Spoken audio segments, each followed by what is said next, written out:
All right, ladies and gentlemen, welcome back to Leading the Charge. I'm your host, Brandis P. Bonos. I got a great show coming up for you guys today. Hope you guys are very excited. August 13th, 2025 today. So there's going to be some recent developments coming up in the following days with Trump and Putin. Maybe I'll talk about that. The summit that's set to take place in Alaska should be interesting, should be big, but we'll see how that develops. But today, we're going to be talking all about the infighting currently going on the right in conservative media. This is by far one of the most important and under-discussed and undercovered topics in politics today. We're going to be talking about neocons, Nick Fuentes, Trump, the new right movement that's being spearheaded by JD Vance and Peter Thiel and that whole network. So it's going to be a jam-packed episode today. And it's going to be informative. It's going to be substantive. It's going to be heavy. So you might want to pull out a pen, a paper, a pencil, whatever, something to write with and something to write on so you can keep track of all this information. That being said, we're going to go ahead and get right into it. So if you guys have been paying attention recently, you've probably been noticing a lot of fighting on the right. Whether people are attacking the neocons, you hear Tucker Carlson always talking about the neocons, always calling out the neocons. Mark Levin, Ben Shapiro, and whoever else. You also hear people like Charlie Kirk calling out the neocons. You hear Candace Owens calling out the neocons. You hear Nick Fuentes calling out the neocons. Everybody is calling out the neocons. Why? Why is everybody calling out the neocons? Well, I'll put it to you this way. The neocons have been dominating conservative politics for the past 60, 70 years, going all the way back to the 50s. In the 50s, you had a man named William F. Buckley, and you had another person named Irving Kristol. These two people are considered the godfathers of neoconservatism, along with Alex Wohlsetter, Norman Podhoretz. You had Daniel Bell. These people were the godfathers, the council, if you will, of neoconservative policy, of neoconservative thought. And if you aren't aware, people who are neoconservative, the people who founded the neoconservative movement were former communists. They were Trotskyites, Leninites. In some cases, they supported Stalin. And then after realizing that the USSR disavowed the state of Israel, and the left in the United States didn't support the state of Israel, and the USSR was supporting Israel's enemies, including Syria and Egypt at the time, a lot of the Jewish people who used to support the USSR and communism switched sides. So they went from being hardcore communists to conservatives. Now, many of their fundamental values didn't change all that much. They were still pro-free markets, pro-legal immigration, but they were very hawkish on foreign policy. They were very pro-interventionist, if you will. Now, why were they pro-interventionist? Well, the reason why was because nobody else could defend Israel. Nobody else was willing to stick their neck out to defend the state of Israel. So they had to package it as a kind of national greatness project. The United States, in order to deter China, to deter Russia, to prove to our enemies, to our adversaries, that the United States can't be stopped, we need to intervene in other countries and exert our will to prove our greatness and to remind people back home how great our country is. But all of this was being done with the goal of defending Israel, with the goal of preserving the Jewish state. It wasn't about national greatness. It wasn't about deterring China or Russia. Those might have been tertiary reasons, but the primary reason was to defend the state of Israel. So you have the National Review created by William F. Buckley in the 50s. You had the Public Interest magazine created by Irving Kristol, who was Jewish. And then, of course, a Commentary magazine, which was an anti-communist liberal magazine before Norman Podhoretz took over. He becomes the editor, and he turns Commentary magazine into a hawkish neoconservative magazine. And you have to understand, in the 1950s and the 1960s, people were getting all of their information through magazines, through policy papers, because people were reading back then. They didn't have cable television. And they didn't have phones, that's for sure. So they had to read all of their information. So at the time, these people who were running these publications were massively influential. And then, of course, in the 1950s, you had the Congress for Cultural Freedom. And the Congress for Cultural Freedom was a CIA backed, and it was exposed in the New York Times, a CIA backed initiative to fight communism in Europe. They funded magazines in France, they funded magazines in Italy, in Spain, and famously in the UK. And the magazine that they funded in the UK was called Encounter Magazine. And the person who was the editor at that magazine was Irving Kristol, the same person who created Public Interest in the United States. So there was a CIA backed initiative to fund different publications in Europe to spread anti communist, neoconservative ideology. And that's how these people rose to prominence, how they rose to fame. They rode the wave of the anti communist fervor in the United States to push pro interventionist American national greatness ideology that implicitly or explicitly supported intervening on behalf of Israel. They had a vested interest in making sure that Israel was safe because they themselves were Jewish. You need to understand an integral element of the neoconservative movement is Jewish interests. They are inseparable. These two are overlapping completely. The godfathers of the neoconservative movement, with the exception of William Buckley, who actually later on disavowed neoconservatism after Iraq War II, all of them were Jewish. Daniel Bell, Norman Podhoretz, Alex Woolsetter, Irving Kristol, Irving Kristol's son, Bill Kristol, Robert Kagan at PNAC. All of these people, every single one of them were Jewish. And many of them worked in the Reagan administration. And many of them worked at think tanks and advised the Bush administration. Douglas Feith, Richard Pearl, David Wormser, Paul Wolfowitz, the list goes on. All of these prominent neocons have been incredibly influential in US politics, in US foreign policy, and every single one of them was Jewish. And that's not to say there's anything wrong with that per se. I don't have any issue with Jewish people, with Judaism. I don't really know that much about the religion. For the most part, I like Jewish people, honestly. They've been good to me. They're honest, decent people. But the problem comes when you have a very small handful of people who have an overrepresentation in politics, overrepresentation in policy, in think tanks, in media, who are basically creating an ecosystem of pro-interventionist neoconservative thought that comes to influence the masses to support things that aren't in their interest. That's my problem. But back to Irving Kristol and William F. Buckley and all these guys. So Buckley, Irving Kristol, Norman Podhoretz, that's the first generation of the neoconservatives. Now you got to understand, in the 50s and in the 60s, and even later into the 70s and 80s, there were multiple different initiatives that were started to influence conservative intellectuals on college campuses. William F. Buckley founded the ISI, the Intercollegiate Studies Institute, in the 1950s. The ISI was designed with the express intent of providing seed money for conservative writers, for book deals, for student magazines and student journals, to fund people's talk shows. And all of this was done to influence and groom the next generation of elites at the Ivy League schools and at other private institutions.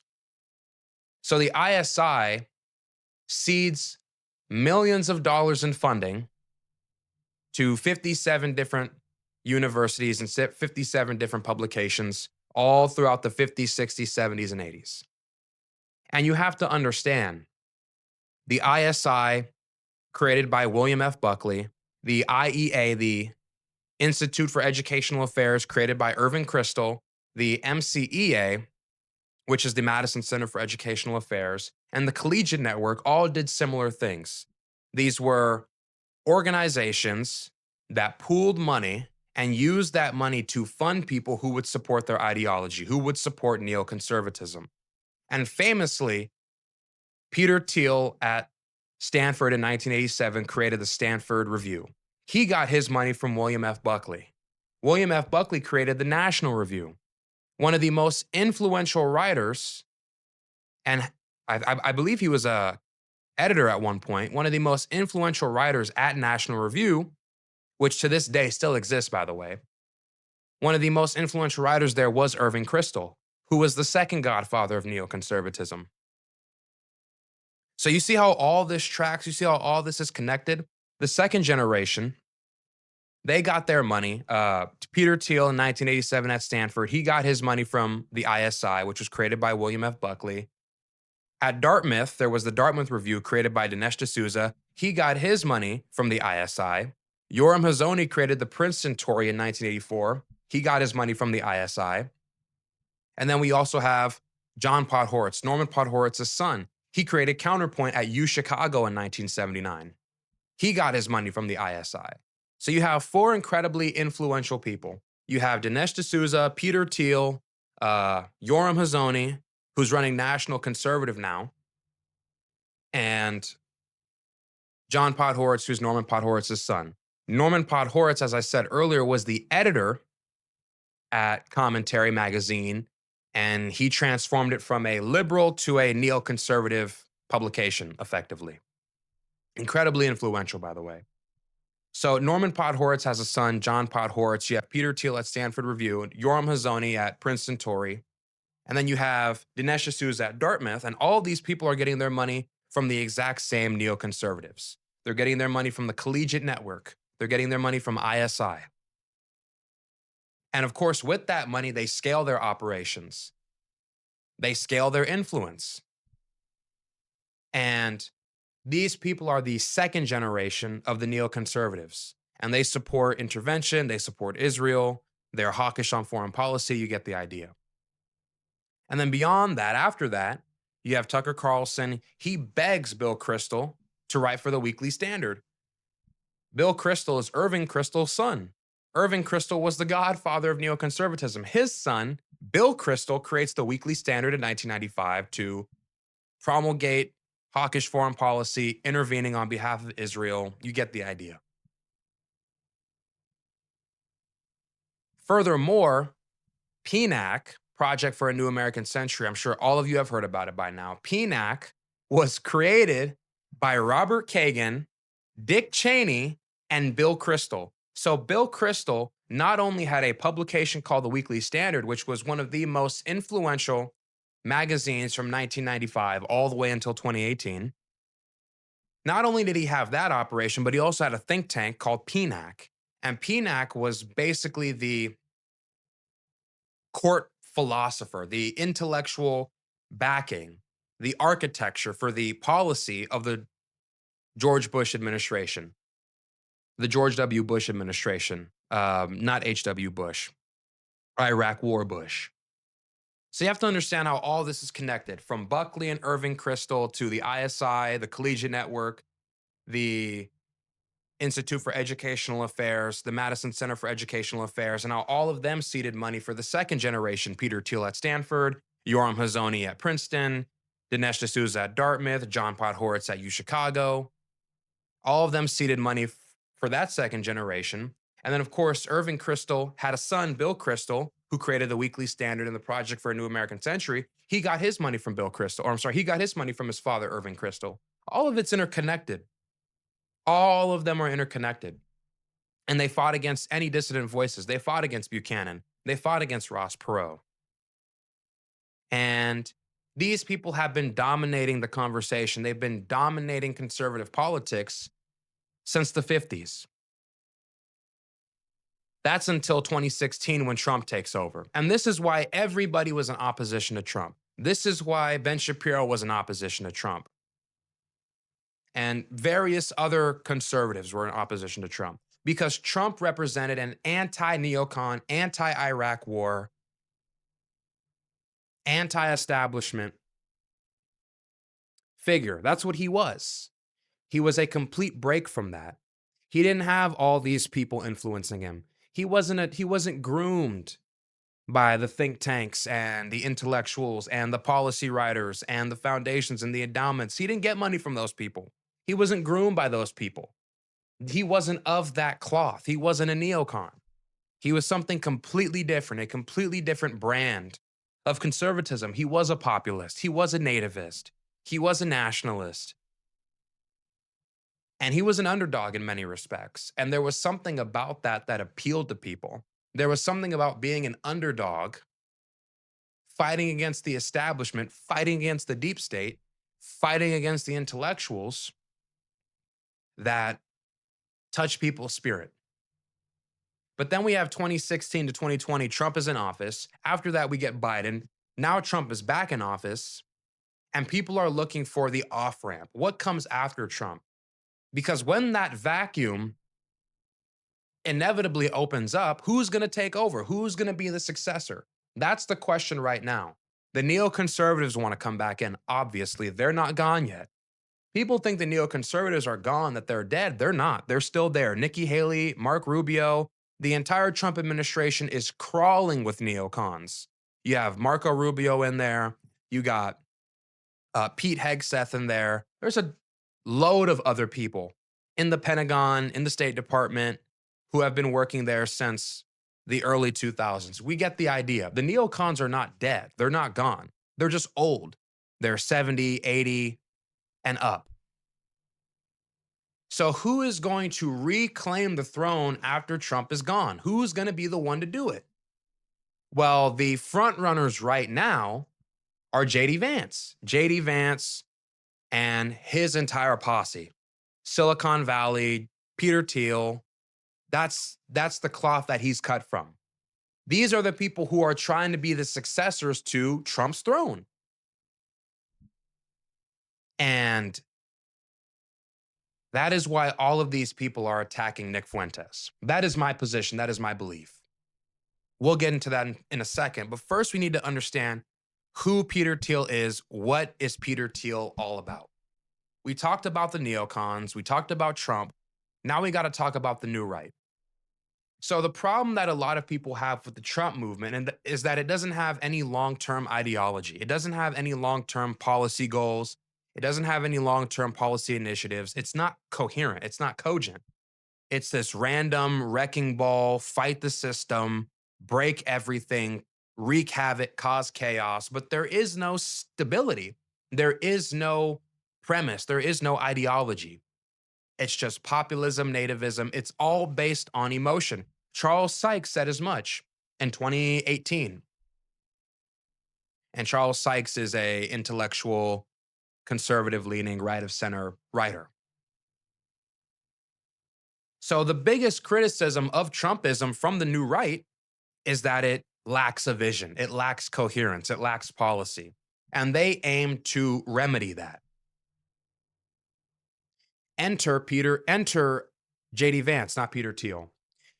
JD Vance in 2016 wrote his book Hillbilly Elegy.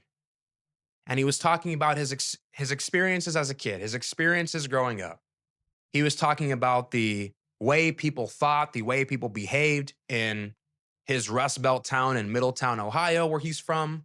He talked about the culture. He talked about the environment. He talked about the problems that he had with the people there, how they were victims, how they were always blaming people who lived in the city for the problems in the rural areas, blaming DC, whatever. And he was supposed to be a liaison. He was supposed to be the liaison between the technocrats, the Silicon Valley oligarchs, and the people in rural America. He was supposed to be the dog whisperer. That was what JD Vance was supposed to be. He was supposed to bring legitimacy to Silicon Valley. And a lot of people don't know this about JD Vance, but that's what this guy is. And his name isn't even JD Vance. He was born, his last name when he was born was Bowman. It was Bowman and then Hamill and then Vance. He changed his name twice. And we all know that he's an artifice. In 2016, JD Vance voted for Evan McMullin. And Evan McMullin was effectively supposed to be a spoiler candidate running against Trump to prevent Trump from taking over the GOP. That is who JD Vance voted for in 2016. Then, after that whole situation happens, in order to revamp his entire image and rebrand himself, he starts hooking up with David Frum. David Frum worked for the Weekly Standard. The Weekly Standard was created by Bill Kristol, Irving Kristol's son, the godfather of neoconservatism. All of it is connected. You see how all of this is connected? It's insane. It's the same people getting money from the same people who had control in the past. It's like it's it's complete continuity. That's why we should all be skeptical of JD Vance and the new movement, because all of these people have ties to the neoconservatives of the early 2000s and the late 20th century. Yoram Hazony, Peter Thiel, JD Vance, all of these guys have ties back to Irving Kristol and Buckley and Bill Kristol. So that's why we need to be skeptical of these folks. But the point I was making is you have to understand with Vance. Voted for Evan McMullin, was a never Trumper in 2016, rebrands himself to become a more nationalist, populist politician after Trump's ascendancy. When he gets out of Yale after getting a degree in law, he gets hired at Mithril Capital Management, which is a capital firm, or sorry, not a capital firm, a asset manager in San Francisco, co-founded by Peter Thiel. Mithril Capital Management. Go check it out. It's everywhere. They were under scrutiny. They were being audited by the FBI, investigated by the FBI, rather. Mithril Capital Management. After he leaves Mithril Capital Management, he starts his own venture capital firm called Naria Capital Management, or Naria Capital. And he gets his money from Peter Thiel to start that venture capital firm. So he works at Peter Thiel's capital firm, then he leaves and he starts his own capital firm, getting money from the same guy who hired him the first time around. It's like he is a complete artifice. He gets a job from Peter Thiel. He gets funded by Peter Thiel for his venture capital firm. After that, he goes into politics in Ohio. He tries to become senator. Peter Thiel gives JD Vance $15 million to win his seat in Ohio. And then, of course, in 2019, they start the Rockbridge Network. The Rockbridge Network was created by JD Vance and Chris Buskirk to create a parallel ecosystem, a parallel economy of conservative media, a completely new conservative political machine, completely detached from all the old neoconservative think tanks, Cato, Heritage, Hudson Institute, Fox News, Washington Post, Bill Kristol, the Weekly Standard, a completely new, completely revolutionary, independent of all the old baggage political ecosystem, conservative ecosystem, the new right. And these people want to be tech savvy. They want their money from Silicon Valley. And the reason why is because they view the old guard, they view the think tanks, they view Hudson Institute, they view Cato, they view the Washington Post and all these other old neocon institutions as too bureaucratic. They're not action oriented. They're too theoretical. They're too abstract. They're too detached from the masses. So they need to create something that's fresh, something that's new, something that doesn't have baggage to the 2008 financial crisis, isn't attached to the war in Iraq, isn't attached to neoconservative policy, isn't attached to intervention in the Middle East forever. No more forever wars. That's what the new right is trying to do. That's what Vance and Peter Thiel and all those people are trying to do. That's their goal. It's a rebranding. But you'll notice a lot of the same characters are still present. Rockbridge Network, created by Chris Buskirk and JD Vance, got its money from Peter Thiel and a bunch of other investors. Rockbridge Network in 2022 hosted a summit at Mar-a-Lago, which is Trump's billion-dollar estate or a multi-million-dollar estate. I don't know how much it's worth. It's worth a lot of money. All the way down there in Palm Beach, Florida. He hosts an event there. It's called the Rockbridge Summit. This is 2022. They host a summit down there. And among the people who were at that summit was JD Vance, Peter Thiel, Omid Malik, Rebecca Mercer, and Don Trump Jr., amongst other people. While they were at that summit, they discussed creating a parallel ecosystem, something to what I was just referring to. And that parallel ecosystem is about creating entirely new capital markets, entirely new investors, entirely new donors. We don't want to be associated with the Koch brothers. Well, now it's just Charles Koch. Rest in peace to David Koch. Now it's just Charles Koch, who's a billionaire, a multi-billionaire, by the way. I think his net worth is like $67 billion. We don't need money from Charles Koch. We don't want money from all the other people who used to be associated with the neocons. We don't want money from the Wilkes brothers, from Charles Koch, from the Davos Foundation, from the Bradley Foundation, from the Core family. It's something completely new, and all the money is coming in from Silicon Valley. So while they were having this discussion at Mar-a-Lago, they created a new venture capital firm, effectively. And it was presented as being effectively an anti-woke capital firm that was anti-ESG, environmental, social, government policy, anti-ESG. And the entire purpose of this new venture capital firm that was created was to seed money for conservative publications, for book deals, for media figures, for conferences, for appearances and speaking engagements. And it was called 1789 Capital.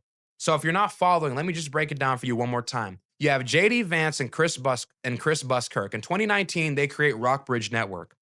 Rockbridge Network got its money from Mark Andreessen, Peter Thiel, and a bunch of other Silicon Valley billionaires. They seed the money for Rockbridge Network to replace these older neocon institutions. In 2022, Rockbridge hosted a summit at Mar-a-Lago. At that summit, they discussed creating a brand new parallel economy, new financial markets, new investors, new donors. While they were having that discussion, while Don Jr., Donald Trump's son, Omid Malik, Rebecca Mercer, JD Vance, Peter Thiel were present, they created a new capital firm, a new venture capital firm. That venture capital firm was called 1789 Capital. And let me just go ahead and show you guys 1789 Capital. Let me just go ahead and show you guys the faces of these people. Okay, so on here we have, let me go back to the homepage actually and read this for a second so you guys get an idea of what 1789 Capital is about. It says 1789 Capital, funding the next chapter of American exceptionalism. And then this is who's on their team. It says Omid Malik, founder and president, Chris Buskirk, founder and CIO, Don Trump Jr., partner, Rebecca Mercer, founder, Paul Abrahimzadeh, partner, I'm guessing this guy's Iranian, Joe Voboro, partner, and then these other two people. But the key figures here that you need to pay attention to is Don Trump Jr. I promise you at some point, Don Trump Jr. will either run for president against JD Vance or run for president after JD Vance. But you have Don Trump Jr., you have Chris Buskirk, and you have Rebecca Mercer. Those are the three people you need to pay close attention to. So they create 1789 Capital at a Rockbridge Network Summit in Mar-a-Lago.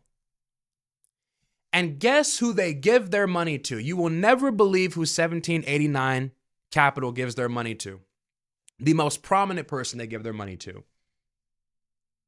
They give their money, they give $15 million of the $150 million startup fund, seed money that they got, the invested money that they got into their firm. They gave, out of that $150 million, they gave $15 million to Tucker Carlson. And it was structured as a safe agreement, a simple agreement for future equity. He got $15 million from 1789 Capital. So you see how Tucker Carlson now is connected to all of this. J.D. Vance and Peter Thiel create Rockbridge. Rockbridge creates 1789 Capital. 1789 Capital gets money from Peter Thiel. They get money from Rebecca Mercer. They get money from Omid Malik. They get money from Don Trump Jr. And then they seed that money to Tucker Carlson's holding company called Last Country Incorporated.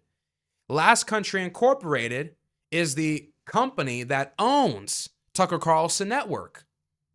They do all the operations. The way a holding company works is a holding company controls the assets, they control the payroll, they control all the operations, but they're not the brand. They're not the brand company. They don't own the company itself. They just own the operations and the assets. But the brand, TCN, Tucker Carlson Network, is its own thing. It's just owned by Last Country Incorporated. But all of it goes all the way back up to Peter Thiel and J.D. Vance. So why do you think Tucker Carlson has been going so hard against the neocons? It's because he's associated with this brand new machine. He's associated with this brand new ecosystem of conservative thinkers, of conservative investors coming all the way from Silicon Valley. It's supposed to be a completely new, completely removed from the old guard ecosystem. And Tucker Carlson is directly tied to all of it. Tucker Carlson has spoken at National Conservative. National Conservative, which was founded by Yoram Hazony. Yoram Hazony got his money from Peter Thiel to start National Conservative. So Peter Thiel funds National Conservative. It's run by Yoram Hazony, and Tucker Carlson gets paid to do speaking engagements at National Conservative. It's like, it all makes sense. So this brings us to Nick Fuentes. So recently we've been seeing a lot of infighting between Fuentes, Candace, Charlie Kirk, and Tucker Carlson. And I don't want to go back and recap the whole history, but just to give you guys a brief overview. In June, Candace Owens does an interview with Nick Fuentes. And the interview was supposed to be a groundbreaking interview. It was supposed to be the two of the biggest conservative media figures having a conversation to break the internet. They could have talked about Iran, immigration. They could have talked about whatever. They could have talked about the ascendancy of the Democrats. They could have talked about the neocons. They could have talked about various things. But rather than talking about that, rather than talking about the political conversation and the Overton window moving further to the right, Candace Owens thought it would be fitting to litigate old drama and to try and assault and ambush and assassinate Fuentes' character for millions of people to see. Now, of course, it completely backfired. And everybody took Fuentes' side, which only added fuel to the fire. Now, at that time, it did legitimately look like maybe Candace had some genuine grievances that she wanted to air with Nick Fuentes. Fair enough. But in hindsight, in retrospect, it does feel like with everything that's going on, with Rockbridge Network, with Peter Thiel, with this new ecosystem of conservative politics that's being created that's completely detached from the old guard, with Candace Owens leaving Daily Wire, leaving PragerU, leaving TPUSA, doing interviews with Tucker Carlson, it feels like this new right movement that's growing with Yoram Hazony, National Conservative, Peter Thiel, Tucker Carlson, Candace Owens. What they're trying to do, it seems like, is in this transitory period when this power vacuum is created after Donald Trump leaves office, is they want to be the ones to fill that gap immediately and ensure that nobody else has the opportunity to do that. So they want to make sure Nick Fuentes can't occupy that because he has a movement. The Groyper movement.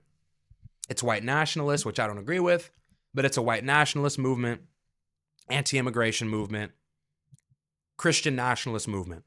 That's what it is. It is a Christian white nationalist movement. That's in effect what it is. And they're nationalists and they're protectionist and all the rest of it. They're nativist.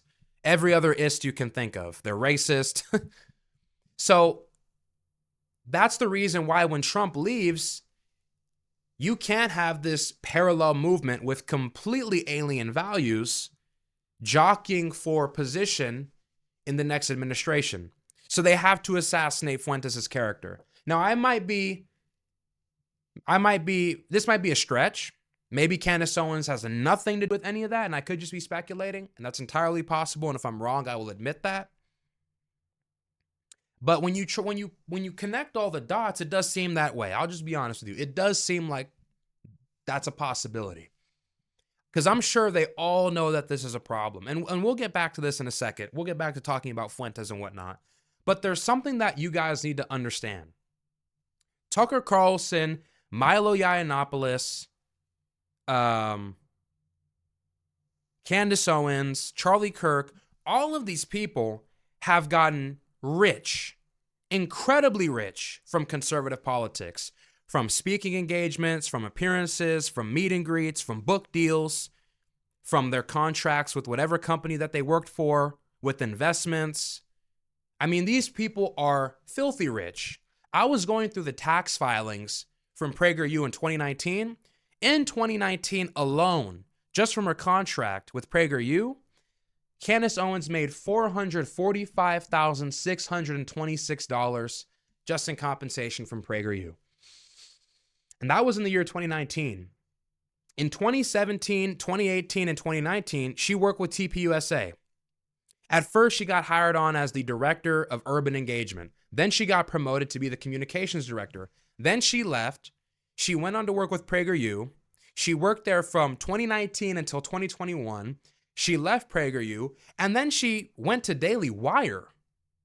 And she worked there for 3 years, had her own show. How rich do you think she got in just the 7 years that she worked in conservative politics? How rich do you think she got? Books, appearances, interviews, podcasts, speaking engagements, meet and greets, commission, sales, subscriptions. How much do you think she made? And you got to understand, when you're in conservative politics, you're rubbing shoulders with important people. You're rubbing shoulders with people in Silicon Valley. You're rubbing shoulders with people in Wall Street. You're rubbing shoulders with politicians. You're rubbing shoulders with other people in the media. You are rubbing shoulders with a lot of different people. You are creating connections and contacts with a lot of influential people. Do you really think that now, in 2025, with everything that's going on, somebody like Candace Owens is going to burn every bridge she spent her entire life building for what? So that she can take Nick Fuentes aside? Absolutely not. None of these people are going to do that. Tucker Carlson's not going to do it. Charlie Kirk is for sure not going to do it. Candace Owens is not going to do it. And Milo Yiannopoulos is not going to do it. And Milo Yiannopoulos really shot himself in the foot.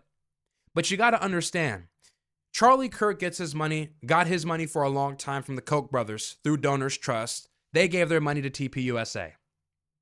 Tucker Carlson worked at CNN, he worked at MSNBC, and then he worked at Fox News. He was making $8 million a year as an anchor at Fox News until 2023 when he left. I mean, Tucker Carlson's net worth is estimated somewhere between $30 to $100 million. He's filthy rich. And he has all kinds of connections, obviously. Candace Owens has connections. Charlie Kirk has connections to all these different philanthropists and donors and politicians. He has Trump's number. Same thing is true of Candace Owens and Tucker Carlson. And then, of course, you have even Milo Yiannopoulos. I don't know if I'm saying his name right, but even Milo Yiannopoulos, he got his start at the Daily Telegraph in the UK. He worked there for 3 years. And then after that, he got a job at Breitbart as an editor in the, I think, gaming department or something like that, or the technology department. So these people are connected.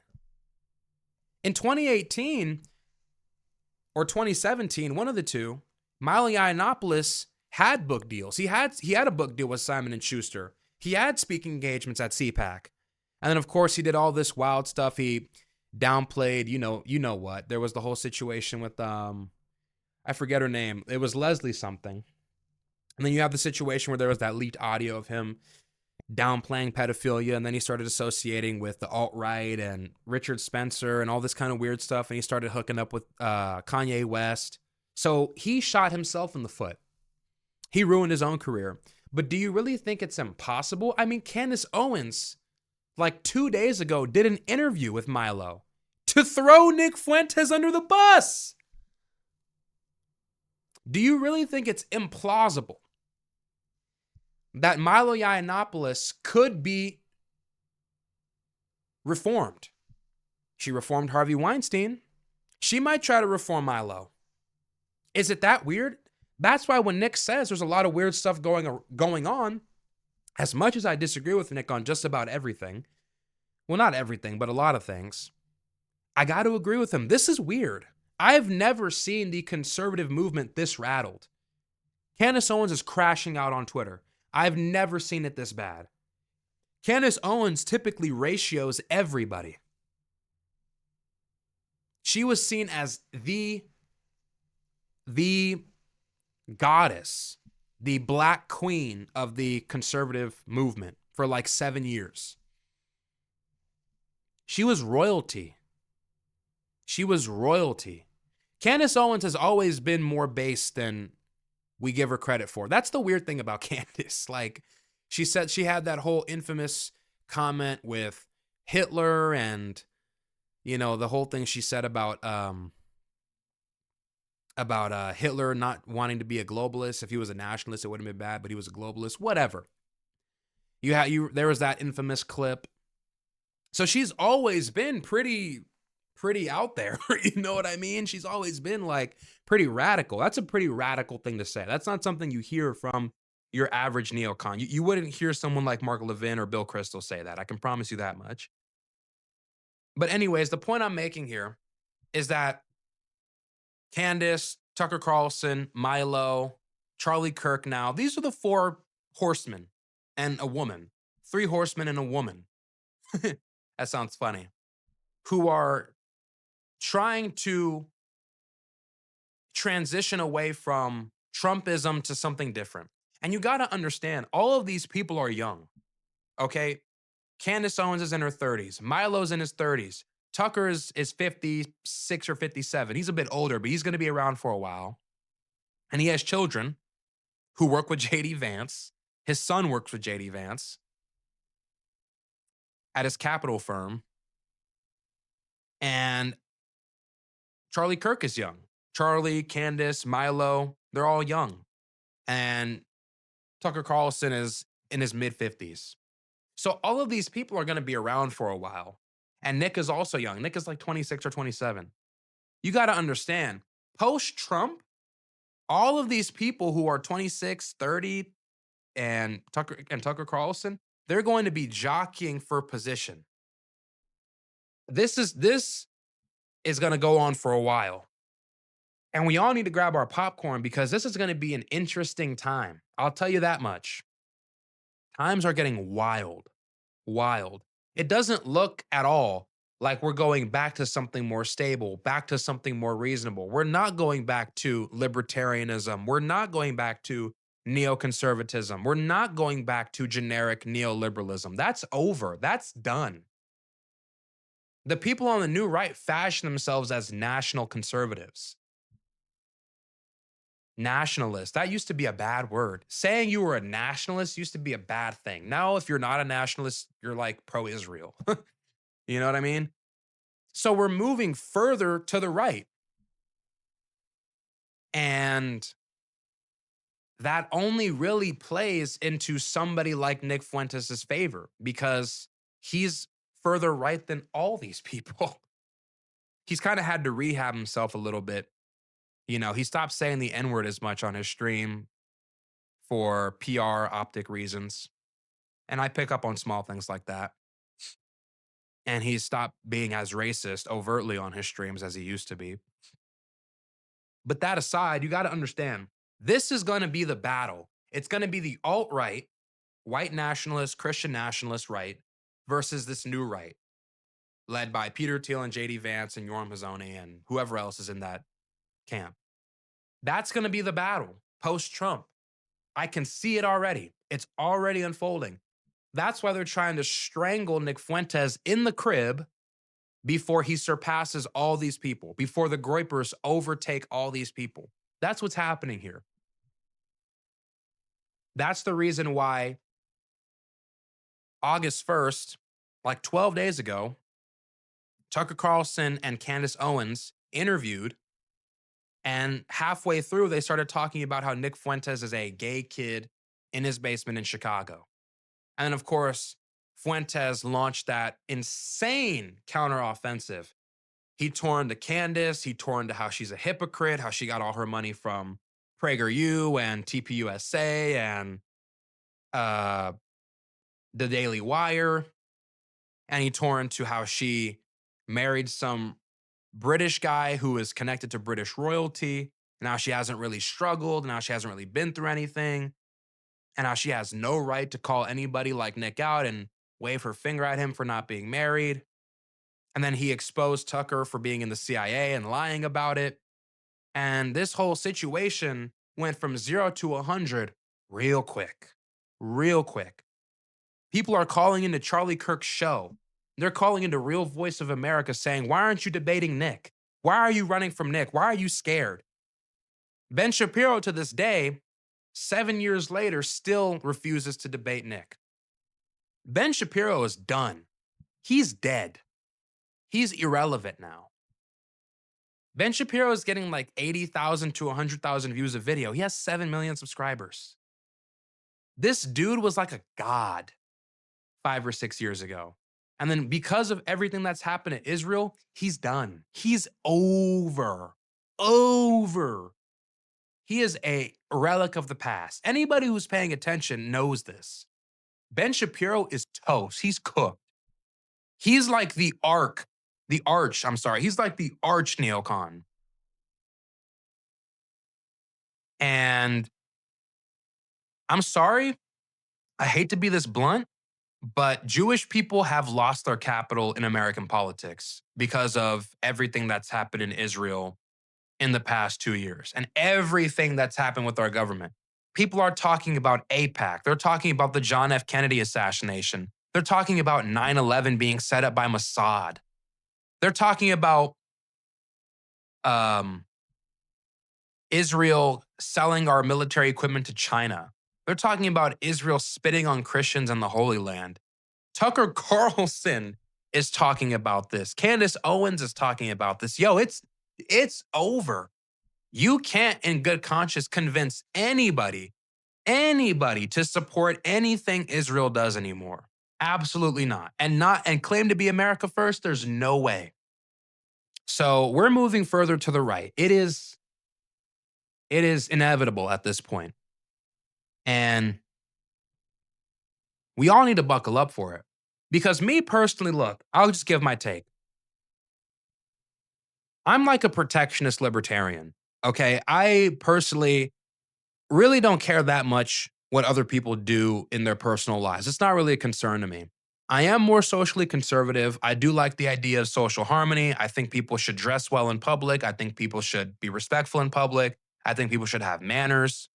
I think people should stay on their side of the elevator. I think people should walk on the right, not walk on the left.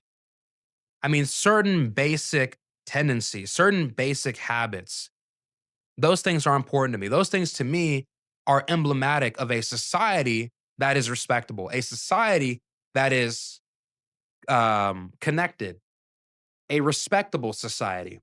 People who walk on the right side of the street, on the right side of the stairs, on the right side of the escalator. People who have manners, people who say yes and thank you and please. People who hold the door open for the people behind them. People who give you the right of way in traffic. To me, that's emblematic of a good society. People who dress decently in public, not go into public wearing a tank top and Crocs and sweatpants. You know, like to me, I like the idea of wa, which is the Japanese word for harmony. I like that idea. To me, I want that. You can't have a society full of crime and people who don't speak the same language and people who are rude and inconsiderate and homeless people and people who are strung out on drugs. You can't have a society full of people like that and all this lawlessness and then also have law. It's impossible.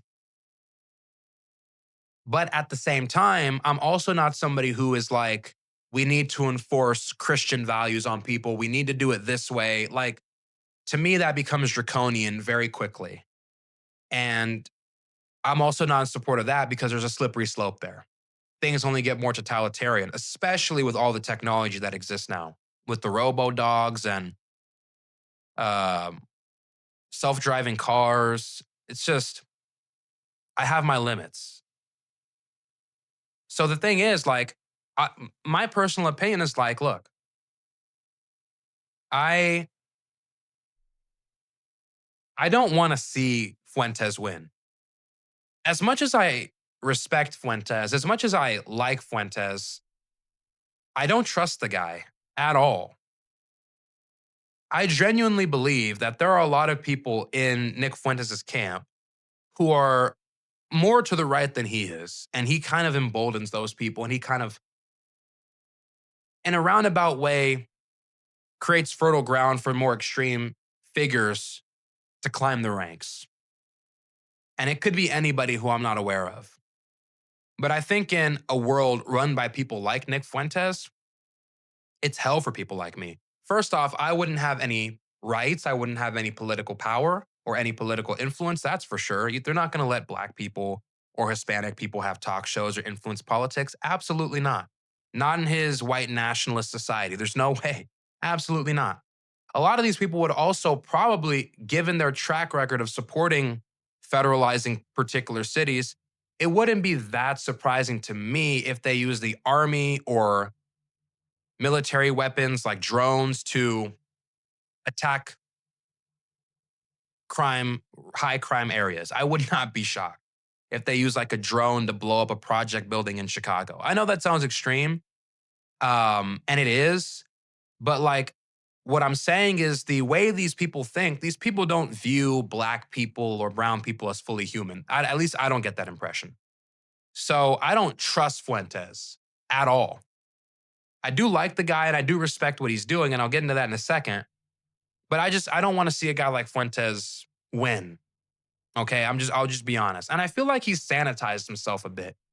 I mean, this is a guy who has said the economic destiny of Black people is poverty. He has said that before. This is a guy who said we are waging a holy war on not Jews, but that's what he was implying in 2023. That he was waging a holy war against the Jews, that he was waging a holy war against non believers. And the litany of insane, provocative things that he has said in the past goes on and on and on and on and on. And I'm not really interested in litigating that. My only thing is it's a pure hunch. I don't really trust him. Full stop. I don't think he has my best interests at heart. That's just my opinion. Other people can disagree. I don't care. That's my opinion. And intuitively, it makes sense. Somebody who labels himself a white nationalist having the interests of Black and brown people, it just doesn't even make sense on its face. So there's that. But I will say this. I respect what Fuentes is doing. If I take my own biases, if I take my own opinions and I set them aside and I look at Fuentes for what he's doing, I have nothing but admiration for it. Because like I said, the entire conservative media ecosystem it's so opaque. There's dark money, there's front foundations, there's all these trusts and endowments that are pouring money into 501c3s, into Hudson Institute, into Cato, and all these donors trusts that are getting money from billionaires and old money millionaires are seeding that money into conservative media outlets like the Daily Wire, Steven Crowder at Rumble. You get the idea. And then you have this one guy. He's a college dropout. He is a regular guy who cracks a lot of jokes, has an edgy sense of humor, fighting against this entire billion dollar conservative media ecosystem, spearheaded by Kirk, spearheaded by Shapiro and Owens and Carlson. and all this big money and all these donors who have all the resources in the world to assassinate someone's character and even assassinate them in real life. And he is just this one regular guy who had modest parents and had a modest upbringing, fighting against all that with no support, no backing. Attacked by Congress, subpoenaed, put on no-fly list, bank accounts frozen, banned from every payment processor, had his character assassinated for years and years and years and years, banned on every single platform, delegitimized, slandered in every conceivable way. And in spite of all that, he's still fighting. He's still fighting back, and he's winning. That's the crazy part. You got to give a guy like that credit. You really do. That's like an underdog story. That's literally an underdog story. That's like inspirational stuff. And I was watching his stream on Friday, and I almost got hyped. Like, I was in my car driving home, listening to the podcast, or listening to the show rather. And at the end, I'm not going to say the word because I don't want to swear on here. Well, I guess it's not a swear word. So excuse me for the reenactment. But at the end, he said, "Are there any real niggas left?" And he kept saying it over and over. He's like, "I'm the only real nigga left. They can't mess with me. They can't tear me down."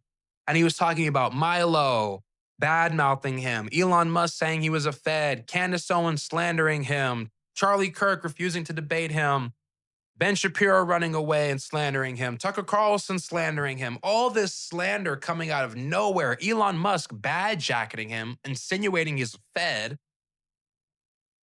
And he's like, "I'm still here standing. You had your last shot and you couldn't take me down." And I'm not gonna lie, I got hyped. I legitimately got hyped because on some level, I relate to the guy. You know, I grew up in a modest neighborhood. My mom was a manager at a retail store. My dad was an HVAC technician. We were regular people living in a regular neighborhood, in a regular home, in a regular suburb. And that was my life. And I wasn't rich. And I saw how rich people lived and I saw the benefits that there were to being rich, but we weren't rich. We were a regular, modest family.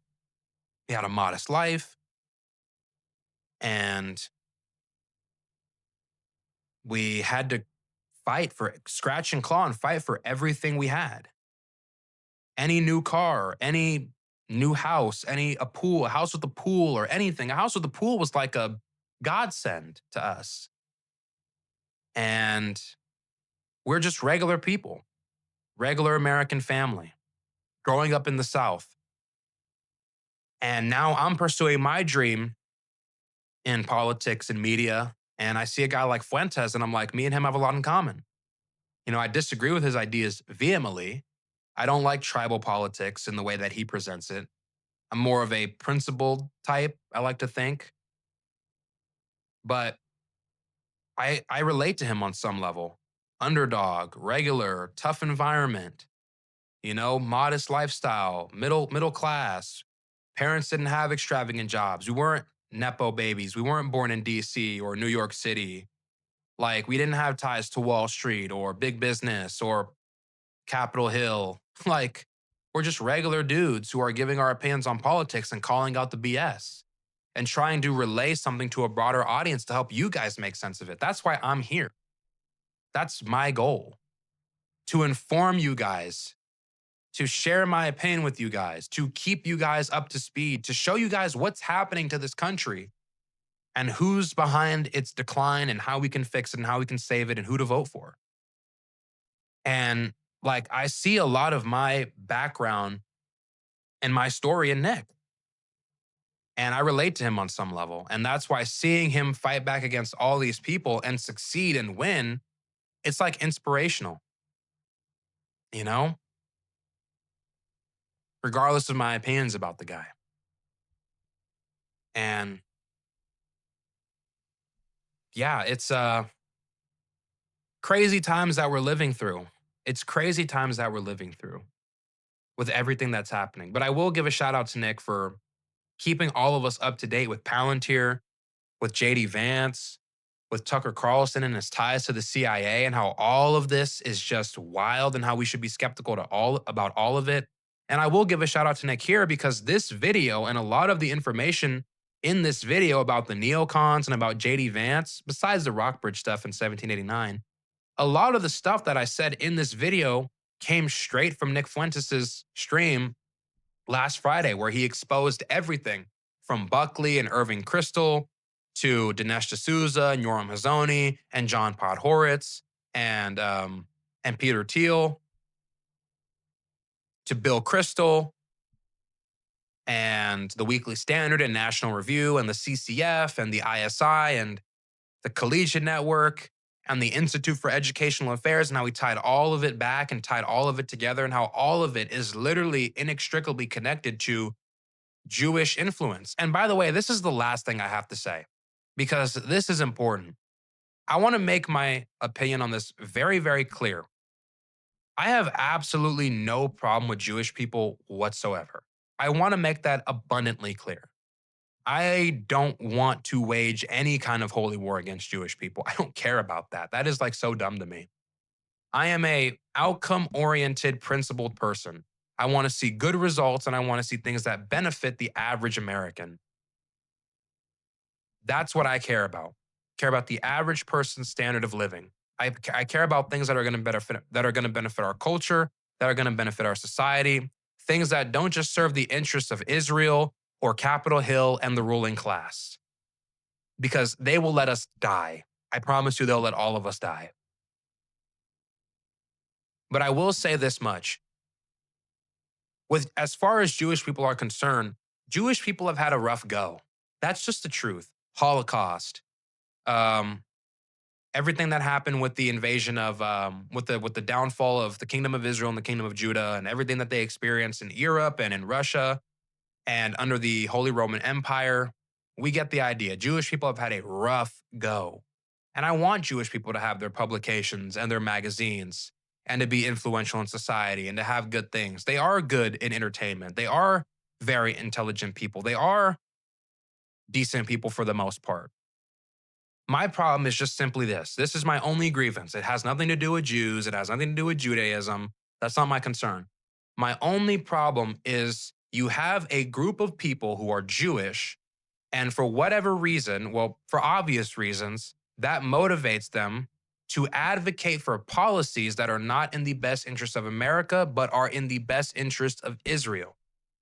When you go back and look at everything that happened with PNAC and the Clean Break Memo, you look at Iraq, Libya, Sudan, Somalia, Iran, Syria, and all the interventionist policies that they were advocating for over there, I don't think they were doing that cynically to screw over the United States of America because they hate Americans. No, that's not what I think was happening.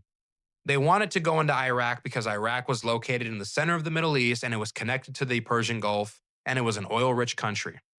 And it would serve as a buffer between Iran and the broader Middle East. That's the reason why they supported intervening in Iraq. The reason they support intervening in Somalia and intervening in Sudan is because they're connected to the Red Sea and they're connected to the Indian Ocean and the Horn of Africa. It was a geostrategically valuable location to have control over. And to have a vassal state in Somalia and in Sudan would have been to our geopolitical benefit. It's in close proximity to the Red Sea, the Indian Ocean, the Suez Canal, so it makes perfect sense. Same is true of Libya. Libya's coastline covers half of the Mediterranean Sea. That's another oil-rich country. And then, of course, Lebanon, they wanted to overthrow Hezbollah in Lebanon to create two pro-US, Western-friendly governments and remove the influence of Hezbollah. So I'm not saying you look at PNAC, Wormser, Feith, Richard Pearl, Bill Kristol, Robert Kagan. I don't think all of these guys were cynically taking advantage of the US military to screw us over. That's not what I think is happening here. They probably saw some legitimate benefits to intervening in the Middle East. I genuinely believe that. But I think that their love for Israel blinded them. I think that their love and their attachment to the state of Israel caused them to downplay the negative consequences that would come from overextending ourselves in the Middle East.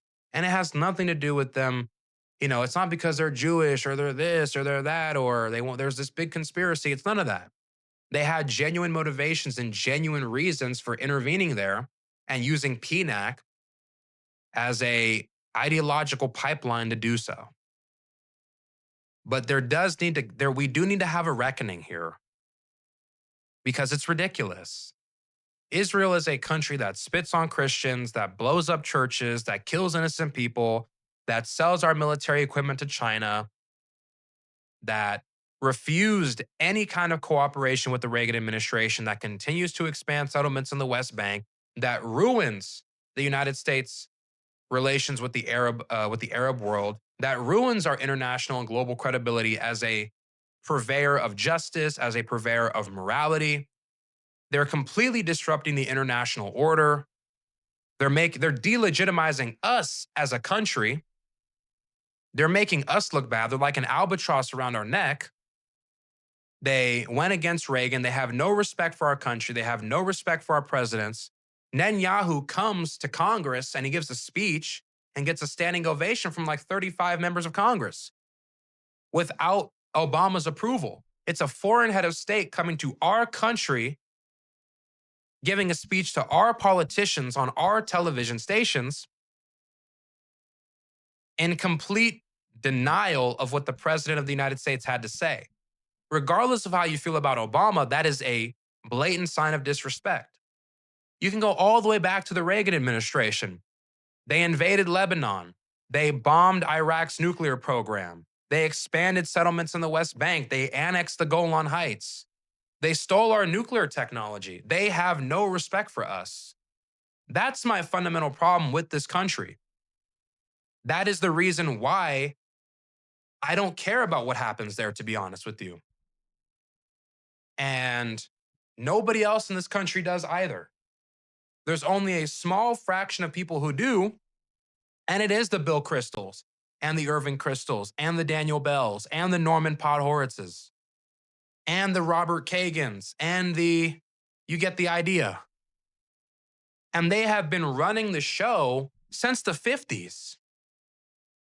I want to make it very clear, once again, to reiterate, I have no problem with Jewish people. I have no problem with their religion or whatever. I don't care. I care about our country. I care about America. I care about our values. I care about our well-being. And they're not facilitating that. It's very simple to me. And if they can reform themselves and reform their belief systems and stop with all these ridiculous anti-free speech, anti-Semitism laws, and all of it, then we can be cool. But until that ends, that is the fundamental problem that we need to fight. And these people need to be held to account because otherwise we're going to keep getting more of the same, more of the same, more of the same. That's why I'm incredibly skeptical of this entire new political machine, this entire new conservative ecosystem that's being birthed and backed by Peter Thiel, who got his money from Irving Kristol to start the Stanford Review. So I am incredibly skeptical of all of these people, including Fuentes, although less so with Fuentes. But I will say this, with Fuentes, at the very least, we agree on one thing wholeheartedly. We need to have a sovereign country, a sovereign government, a sovereign military, and our country needs to be run by patriots. It's really that simple. Our country should not be run by AIPAC. AIPAC should not be able to primary anybody in Congress out of their seat. That's ridiculous. That is inexcusable. Inexcusable. And the same goes for all the other private interests. It's ridiculous. Our country is not sovereign. We don't have a sovereign country. We don't have a sovereign Congress. Israel is blackmailing our president. They're blackmailing our president. So, how do you think we will ever get a sovereign country unless this problem is laid to rest? We won't. The answer is we won't. This is the biggest problem of our time, and it needs to be addressed immediately. I can't press that issue enough. That's really the fundamental reason why, at this point in time, I'm on Fuentes' side temporarily. I'm on Fuentes' side. We got to get these people out. These people got to go. The anti Semitism laws, Canary Mission. I mean, Lord have mercy. Palantir, Alex Karp, downloading our data, cross referencing it, putting people's education and tax records and health records on one database, Foundry, at the federal government. It's ridiculous. It's ridiculous. And of course, that's going to be done with the express purpose of identifying anti Semites, identifying anti Israel types, creating profiles on people who are political threats. And of course, that's going to be heavily aligned with the interests of the state of Israel and the Jewish community to some degree. So I want to reiterate, like, Jewish people, not the problem. It is these policies. They got to stop. They got to stop. I want Bill Kristol to have the Weekly Standard. I want them to have PNAC. I want them to have their own think tanks and whatever. That's cool. That's fine. Jewish people have a rich history in the United States of America. They're incredibly influential. They are incredibly smart. I've said all this. It's just we need to, there needs to be a stopgap. There needs to be a buffer. There needs to be a limit. There has to be a limit to how much AIPAC and how much Jewish billionaires like Paul Singer and Les Wexner and Schwartzman and whoever else and Sam Altman and Alex Karp can influence our government's politics. There just has to be a limit. There has to be. There has to be a limit, a compromise, something. Our country is not being run by Americans. It's not sovereign. We don't have a sovereign government. Like, it's ridiculous. It is absolutely insane. And yeah, I know I sound a lot like Nick right now. I'm echoing Nick, but it's like, dude, it's ridiculous. I mean, withholding Columbia's money, making Claudine Gay step down at Harvard when Bill Ackman's wife also plagiarized in a worse manner, too. I mean, Lord have mercy. Bombing Iran, bombing Yemen, deporting anti Semites, like Canary, it's all so insane. AIPAC, like what? It's like we live in a country where we are held hostage for criticizing a foreign government. It is absolutely wild to me. I really can't stress that enough. And, I guess on some level, with Tucker, I will say this. In spite of maybe my suspicions of Tucker and his connections to the CIA and his dad and his connections to Peter Thiel and Yoram Hazony and that whole network, which I'm very skeptical of, by the way, because, and not to mention, Tucker Carlson has said on many occasions he also supports Israel. My problem is I'm worried about a dual allegiance with Tucker because Peter Thiel founded Palantir. The CEO of Palantir, Alex Karp, is Jewish. He said his biggest fear is being defense traded by Christian nationalists, which means being thrown out of a window. Palantir brought on, 100, 200 Jewish employees after October 11th, or I'm sorry, after October 7th in 2023. They flew to Israel, hired on a bunch of Jewish people. Peter Thiel, that's how he got his fortune from PayPal and Palantir. And of course, the CEO is Jewish, and they're deeply in bed with Israel. And Israel is using Palantir's technology. And then, of course, you got Peter Thiel, who's funding Rockbridge Network. Rockbridge Network created 1789 Capital. 1789 Capital provided the seed money for Tucker Carlson's podcast. Yoram Hazony founded National Conservative, the National Conservative Conference. National Conservative Conference got its money from Peter Thiel. Tucker Carlson has spoken at the National Conservative Conference. He is connected to all these people. He's connected to Peter Thiel. He's connected to Hazony. He's connected to NCC. He's connected to these Silicon Valley people. And his dad works in the CIA. So, I mean, look, I'm a bit suspicious of Tucker. But as I was saying, I do like what Tucker's doing. He is waking people up about this Israel situation. It's ridiculous. I mean, it's wild. And I know I went on for a bit about it there, but Lord have mercy. And I mean,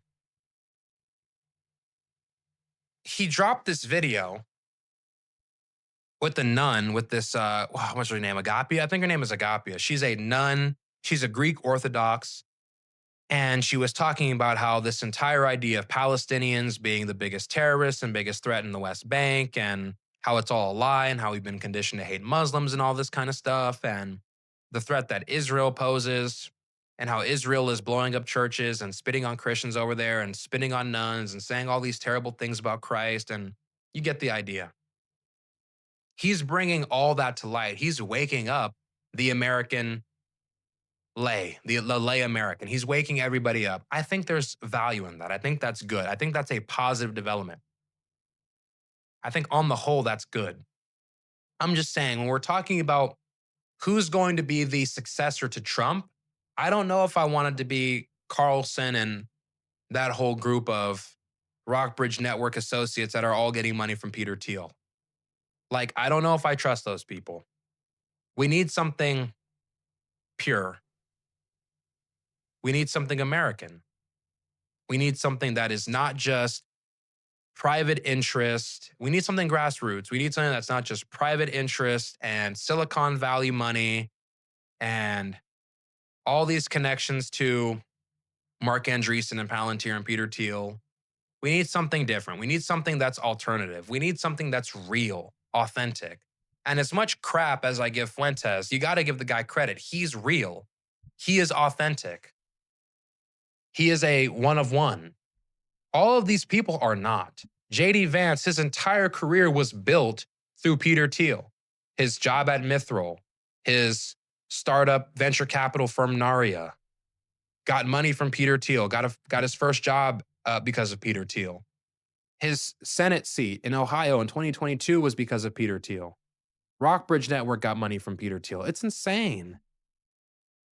So I don't know. I guess I'm kind of being a bit repetitive right now, but anyways, that's the show. That's everything.